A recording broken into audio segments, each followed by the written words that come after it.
안녕하세요. 이광재입니다. 끝내주는 경제를 시작하겠습니다. 오늘은 정말 중요한 뉴스가 많은 날입니다. 지난주 백악관이 국가안보 전략 보고서를 공개했는데요. 2차 세계대전 이후, 6.25 전쟁 이후에 세계 질서를 근본적으로 다시 짜는 큰 발표를 했습니다. 이 내용을 한번 살펴보도록 하겠습니다. 네, 미국의 성장률도 발표됐는데요. 3.0%. 네, 베센트 재무장관은 예상보다 더 좋다 얘기했지만 전반적인 소비는 그렇게 좋지는 않다고 합니다. 이런 가운데 NSS가 발표됐죠. 한마디로 트럼프 행정부의 안보 전략, 통상 전략을 다시 한번 재점검하고 발표했다고 볼 수 있습니다. 네, 슬로우뉴스 이정환 대표님 옆에 나와 계십니다. 어서 오세요. 네, 안녕하십니까? 오늘 일단 미국 성장률 먼저 짚어볼까요? 3.0% 어떻게 봐야 됩니까? 네, 예상보다 크게 좋은 그 성장률이었고요. 네. 그리고 이렇게 관세 전쟁의 여파로 우려가 있었지만 비교적 건실한 걸로 나타났습니다. 그런데 또 한편으로 보면 미국 소비는 여전히 살아나지 않아서 우려가 많이 있고요. 이 지난주에 나온 그 NSS 보고서를 보면서 일단 중요한 포인트는 왜 하필 지금인가라는 건데요. 그 지금 트럼프의 일단 자신감이 좀 붙어 있고요. 경제 성장률이 꽤 좋다. 그런데 여전히 그림 한번 보시죠. 이 그림 놀라운데요. 미국과 중국의 무역 수지를 나타낸 건데 파란색이 미국의 중국 수출이고요. 노란색은 미국이 중국에서 수입하는 것입니다. 어마어마한 무역 적자가 계속되고 있고요. 이거는 이제 글로벌 GDP를 나타낸 건데요. 미국의 GDP는 여전히 압도적으로 세계 1위입니다. 25%, 30% 가까이 되고요. 중국이 가파르게 치고 올라오고 있고 연두색이 유럽연합인데 네. 유럽연합이 급격히 찌그러지고 있죠. 그리고 이제 일본도 찌그러지고 있고요. 그러니까 미국은 압도적인 1위이지만 중국의 이 추격에 굉장히 불안감을 느끼고 있는 상태고 무역 적자도 계속되고 있고 또 중국이 미국의 국채를 또 많이 보유하고 있어서 그리고 지금 우리 끝내준 경제에서 여러 차례 다뤘지만 히토류라든가 태양광 반도체, 그다음에 AI 등등에서 급격히 중국의 추격을 지금 부담스러워하고 있는 상황입니다. 그래서 관세 전쟁에서 비교적 지금 이렇게 이렇게 치고 나가고 있지만 이게 최근에 공개된 이제 미국의 임금 상승률인데요. 보면 이제 파란색이 저임금 노동자들 임금 상승률인데 저임금 노동자들이 작년하고 올해 임금 상승률이 굉장히 적어서 네.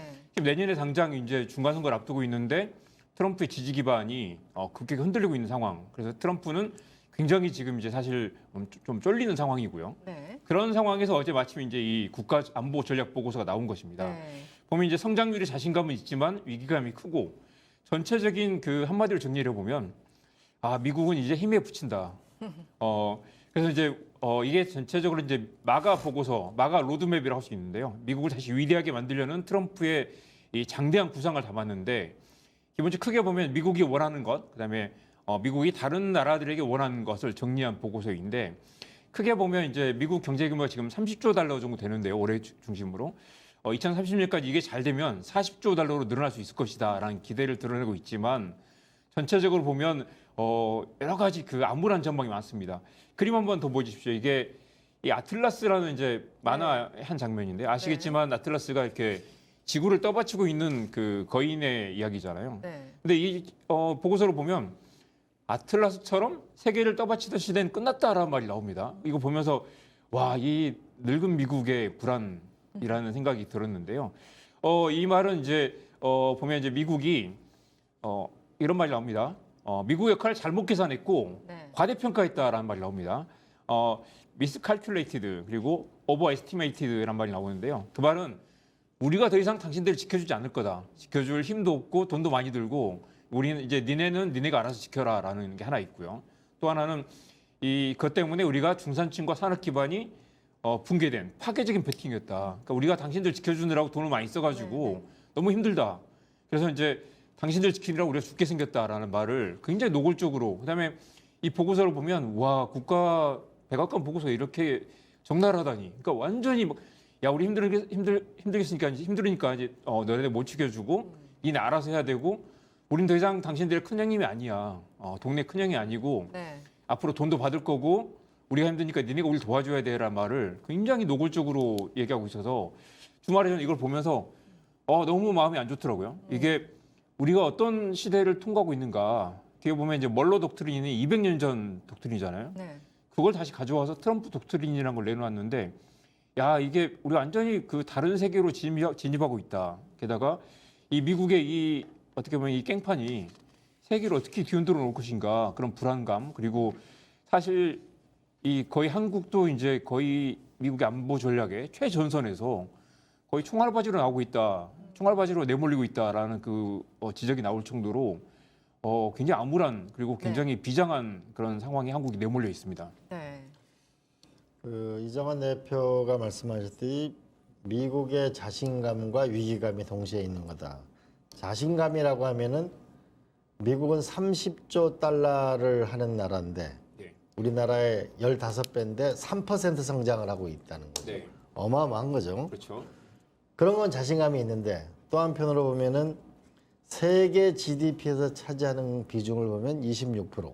2차 세계대전 뒤에는 미국이 전 세계 GDP의 40%. 절대 패권 국가였는데 이제는 25%, 26%. 뭔가 위험하다. 자기 혼자로는 견딜 수가 없다. 이게 큰 내용인 것 같고요. 또 하나는 시진핑 주석이 몇 년 전에 태평양은 넓다. 미국과 중국이 공존할 수 있다. 이런 말을 했는데요.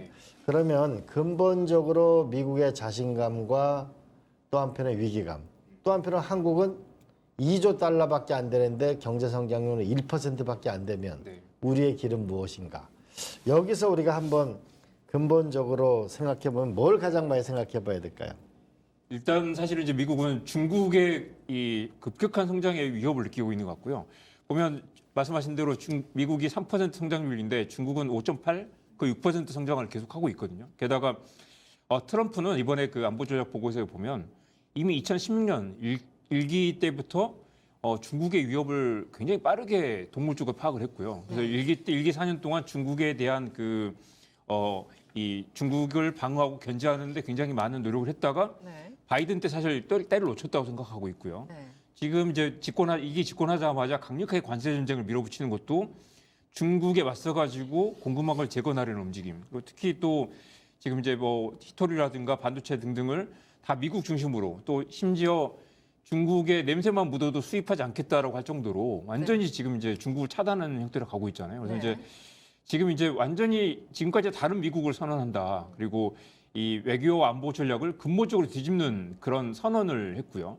지금 이제 이게 단순히 트럼프 4년뿐만 아니라 앞으로 이게 미국의 장기적 기조가 될 수도 있다. 멀로 독트린이 200년 전이었다면 이 트럼프 독트린이란 건 앞으로 미국과 동맹국의 관계를 완전히 바꿔놓을 가능성이 크고요.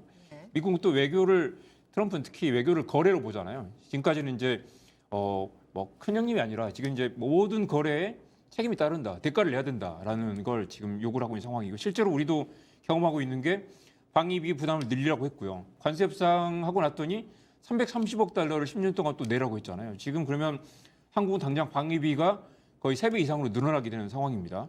그리고 뒤에 이야기하겠지만 지금 이제 이 NSS 핵심 중에 하나가 또 대만, 그리고 도련선이라는 게 있잖아요.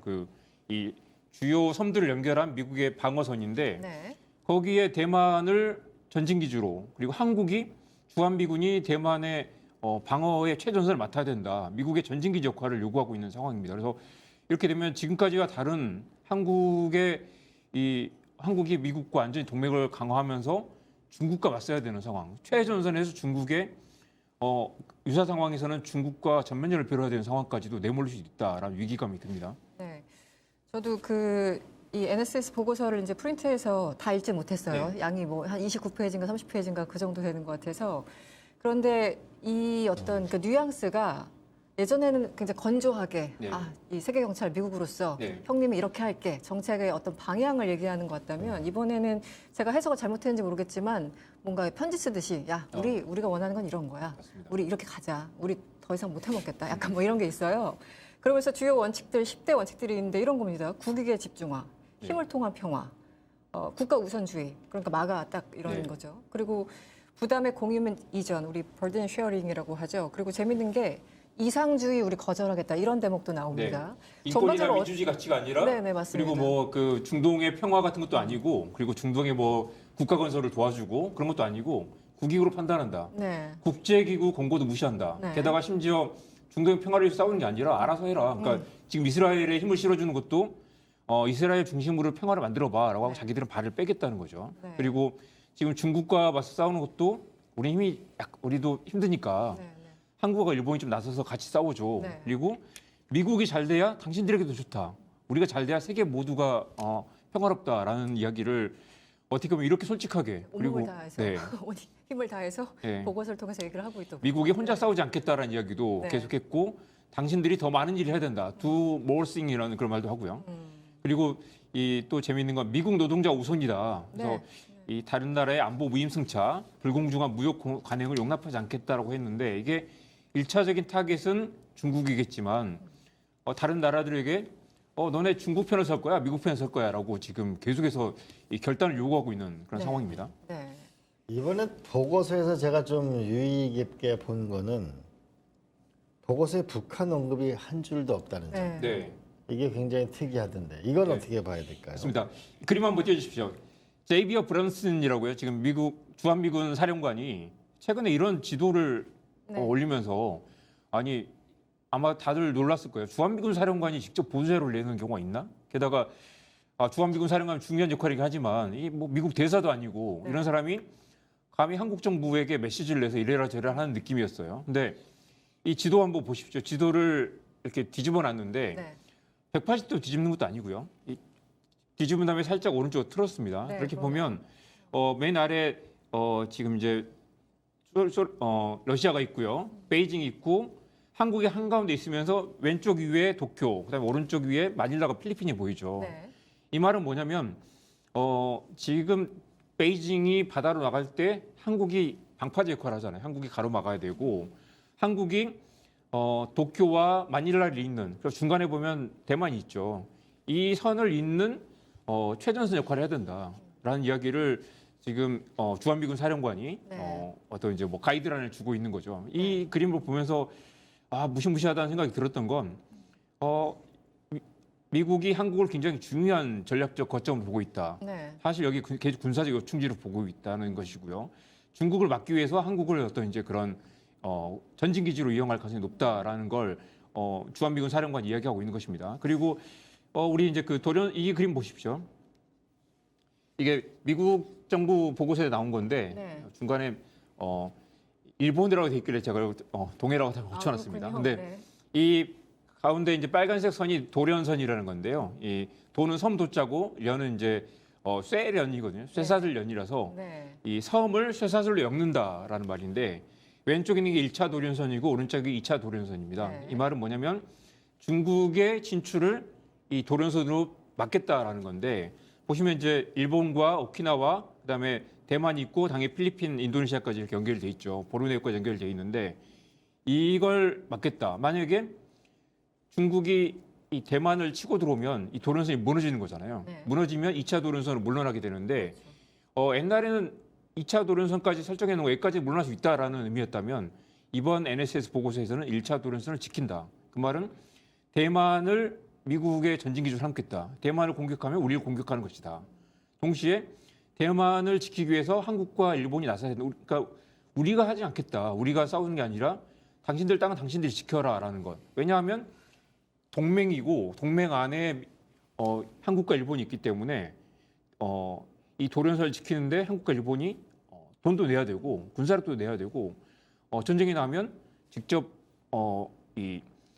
중국의 드론과 네. 중국의 미사일을 직접 미사일 기지를 포격하는 역할까지 한국이 해야 된다라는 내용이 이 보고서에 담겨 있습니다. 이 말은 네.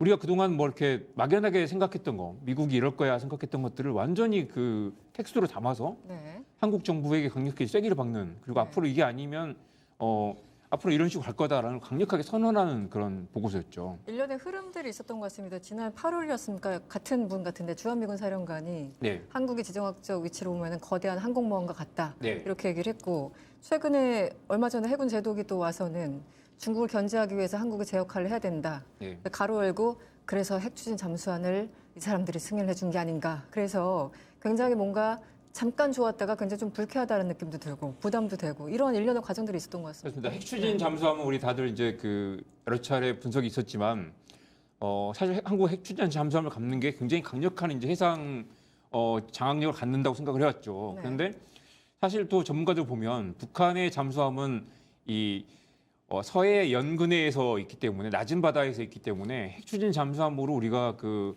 감시할 수 있는 건 서해가 아니라 저쪽 남중국해를 감시한다는 거죠. 그러면 미국이 선뜻 승리하겠다라고 트럼프가 했던 것은 네. 한국이 이걸 가지면 당연히 미국의 방어선에 도움이 될 거다. 아니면 그리고 결국 이 한국 핵추진 잠수함에 또 미국 그 장교가 타게 되잖아요. 네네. 그래서 이제 이걸 결국 미국의 컨트롤 안에 둘 수 있다라는 거고 기본적으로 핵추진 잠수함을 갖는 건 당연히 우리 국력을 키우는 데 도움이 되지만 기본적으로 핵추진 잠수함은 북한을 감시하는 용도가 아니라는 거죠. 그리고 이 한국의 핵추진 잠수함을 승리하게 한 것도 결국 중국을 감시하는 남중국해를 감시하는데 이 한국의 자원을 이용하겠다. 한국의 돈으로 잠수함을 만들고 중국을 견제하겠다라는 의도인 것이고 사실 이미 우리가 핵추진 잠수함을 갖게 되는 순간부터 결국 미국의 대중국 방어망에 최전선에 또 뛰어들게 되는 그 상황이 되는 것이죠. 저는 그 얘기를 들으면서 미국에 좋은 것이 동맹국에도 좋은 거다라고 얘기했잖아요. 네네. 그러면 한국, 일본에서 몇천억 달러씩 가져가면 한국 좋은 게 아니라 그 미국 좋은 거잖아요.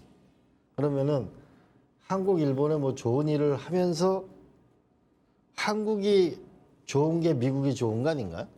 뭔가 내가 볼 때는 네. 일방적인 미국 우선주의라는 일방주의라는 냄새가 아주 짙게 깔리는 보고서인데 어떻게 보면은 최전선에 있다고 볼 수 있는 한국, 일본이 힘을 실리는 걸 미국이 도와줘야 거기서 돈도 벌고 일자리를 만들고 경제를 일으키고 기술을 일으켜야 결국은 그러니까 낼 돈도 있고 그러는 거 아니에요? 정확한 분석이십니다. 지금 그래서 이제 이게 안보 전략 같지만 국경과 동맹, 경제가 세 가지 키워드인데요. 네. 그래서 미국은 이제 국경을 높이고 동맹의 부담을 떠넘기고 결국 그 모든 이 안보 전략의 핵심은 미국 경제 위기다. 중국이 치고 와서 우리가 1위 자리를 뺏길 수도 있다. 네. 그리고 중국이 이미 그 핵심 첨단 전략 산업들 다 압도적인 경쟁력을 갖고 있기 때문에 미국이 중국에 뒤처지면 지금의 안보도 위기일 수 있다. 네. 그리고 중국이 만약에 언젠가는 미국을 무력으로 침공한다거나 하는 가정까지 감안을 하고 있는 거죠. 그런데 너네는 우리 동맹이니까 우리 공동명체다. 일단 우리가 먹고 살아야 되니까 우리에게 제조업을 키워주고 마가에 공장도 지어주고 그다음에 뭐 이렇게 2천억 달러, 5,500억 달러도 내주고 하는 것들을 지금 밀어붙이고 있는 거죠. 그래서 우리 계속 이야기했던 리쇼어링, 그다음에 재산업화, 무역 적자를 줄이고 공급망을 미국 중심으로 재편하는데 참여하는 것이 결국 미국의 안보를 돕는 길이고 미국 힘이 있어야지 중국과 싸워서 너네들을 지켜줄 거 아니냐. 네. 대신 너네들도 같이 우리랑 싸워줘야 돼라는 이야기를 하고 있는 것이죠. 네. 그 모순되네, 그죠? 모순되죠. 모순되지만 우리가 지난 1년 동안 겪었던 것처럼 억울하고 말도 안 되고 김정관 장관이 그랬죠. 여기에 공정한 것이 어디 있습니까? 대놓고 공정하지 않은 거 알고 있지만 질질 끌려가는 거고 이 가운데서 최선을 다해서 막아야 되는 상황인 거고 네. 지금 겨우겨우 막고 있는데 다시 안보 전략 보고서는 더 큰 걸 요구하고 있는 상황이죠. 게다가 지금 단순히 통상의 문제를 넘어서 지금 이제 더 나아가 한국 군인들이 미국의 전쟁을 대신해줘야 되는 상황까지도 내몰릴 수도 있다. 네. 우리 이런 안보 전략 보고서가 예견하고 있는 건 언젠가 가까운 미래에 대만에서 전쟁이 벌어질 수도 있는데 그 전쟁에 한국이 뛰어들어들 수도 있다라는 거죠. 그건 한국이 이미 이제 중국과 미국 사이에서 줄타기를 할 수 있는 상황을 넘어서서 네. 전쟁의 한 가운데 더 깊이 들어가고 있는 상황인데 우리가 국력이 이 정도밖에 없기 때문에 불공정한 상황을 감내해야 되는 그런 네. 아슬아슬하고 정말 참담한 그런 상황이기도 합니다. 뭐 어쨌든 우리나라 그 한국 전쟁 이후 지난 한 7, 80년 동안 어쨌든 모든 이제 안보든 경제든 통상이든 모든 것들이 미국을 중심으로 두고 안정적으로 그 구조화됐던 거지 않습니까? 물론 여러 가지 부침도 있었지만, 근데 지금은 같이 먹고 살겠다는 게 아니라 진행자님 말씀처럼 자기 혼자만 먹고 살겠다 거의 이런 식으로 톤이 완전히 바뀐 거잖아요. 네. 트럼프 행정부. 그 이후에 행정부가 또 오면은 어떻게 달라질지 모르겠지만 일단 지금 우리 한 3년 반 네. 견뎌야 됩니다. 트럼프 행정부. 뭘 준비해야 될까요? 그러니까 네. 일단은 사실 정말 심각한 상황이라는 걸 정확히 파악을 해야 될 것 같고 우리가 뛰어든 판이 어떤 판인가 지금 미국이 짜고 있는 판이 어떤 판이고 사실 누구나 이 위기 상황을 알고 있을 텐데 사실 그 김정관 장관 얘기한 것처럼 불공정한 걸 알면서도 최선을 다해서 막고 있지만 굉장히 불리한 상황 그리고 계속 내줘야 되고 더 많은 걸 내줘야 되는 상황으로 가고 있죠. 그래서 사실은 국가 존립의 미래를 흔들 수 있다라는 위기감, 그다음에 어떤 경우에는 미국의 요구와 강요를 어떤 형태로든 거부하거나 우리가 또 얻어낼 거 얻어내야 되는 상황으로 갈 수도 있고요. 네. 그리고 이제 이 트럼프가 결국 대만을 지키기로 한 건 미국의 이익에 도움이 된다고 생각했기 때문에 미국은 대만을 지키겠다고 한 것이죠. 그리고 대만을 지키기 위해서 한국과 일본에게 니네가 돈을 더 내라. 니네가 대만을 지켜줘야 돼라고 하는 것인데 어떻게 보면 아까 북한 얘기가 빠졌다고 한 것처럼 트럼프에게 이미 북한 문제는 좀 약간 더 절박한 게 아닌 것이죠. 이미 북한은 중국과 강하게 결속이 돼 있고 북핵을 이미 인정한 상황이기 때문에 그렇게 되면 미국이 한국을 중요하게 생각하게 만들도록 더 강력한 동반자나 파트너 아니면 미국의 국익에 연결돼 있다고 생각하게 만들고 말씀하신 것처럼 한국의 이익이 미국의 이익이 될 수도 있다. 네. 우리에게 희생을 강요하지 마라. 우리는 동반자고 파트너 동맹 아니냐라는 걸 어떻게 보면 이제 외교로 풀어야 되는 상황까지 네. 갈 수도 있죠. 그래서 네. 질질 끌려가면서 만약에 다 내주는 게 아니라 우리가 미국의 우전도 줄이면서 또 지금 우리 끝내준 경제에서 계속 이야기했던 건 우리의 경쟁력 있잖아요. 중국에서 공급망을 독립하려면 결국 한국이 잘하는 것, 조선, 원자력, 반도체 등에서 한국을 키워야 된다. 우리 한국을 단순히 뭐 이렇게 하청 기지를 삼지 말고 네, 동반자와 경쟁의 그 강력한 상생 파트너로 봐야 된다라는 걸 강하게 어필해야 될 것 같습니다. 네. 네. 그 많은 분들이 아마 착잡하게 이 보고서를 봤을 텐데 저 첫 번째 드는 생각은 미국이 이 전략 보고서를 내는데 한국 정부와 일본 정부와 얼마나 상의를 하고 내는 걸까요? 과연 상의는 한 것일까요? 두 번째는 한국 경제가 강해야 미국을 도와줄 수 있습니다. 유럽 경제가 무너지니까 우크라이나 전쟁에 무기력하게 유럽이 대응할 수밖에 없는 거잖아요. 이스라엘 경제가 강하니까 결국은 중동에 그나마 버티는 거 아닐까요? 저는 미국이 한미 FTA를 통해 가지고 3,800억 달러 겨우 우리가 한국이 벌었는데 3,500억 달러를 달라는 거. 그럼 한국 경제를 무엇으로 지키겠습니까? 한국 경제가 강해야 미국도 좋다는 것도 미국이 인식해야 될 거라는 거. 세 번째로는 미국이 30조 달러인데 미국의 경제 성장률은 3%입니다. 8만 불의 미국입니다. 그러면 미국의 불평등이 문제이지 미국의 경제 성장이 문제는 아니지 않을까요? 마지막으로는 아마 일극 체제가 넘어서 미중 양극 체제를 넘어서 다극 체제의 세계 질서의 진입기에 도달하고 있습니다. 이때 한국의 전략도 그에 맞게 유연하게 그러나 분명한 것은 우리의 힘을 어디에 갖고 있느냐. 그것이 우리를 지키는 본질일 거라고 생각이 듭니다. 네. 어쨌든 트럼프 행정부가 앞으로 어떻게 나아갈지 이번 NSS 국가안보전략 보고서를 통해서 확실하게 재확인한 것 같습니다. 우리의 어떤 냉정한 전략적 선택이 필요한 때가 아닌가 싶습니다. 네, 오늘 함께해 주신 이정환 대표님 고맙습니다. 네, 고맙습니다. 고맙습니다. 네, 저희는 잠시 광고 보고 돌아오겠습니다.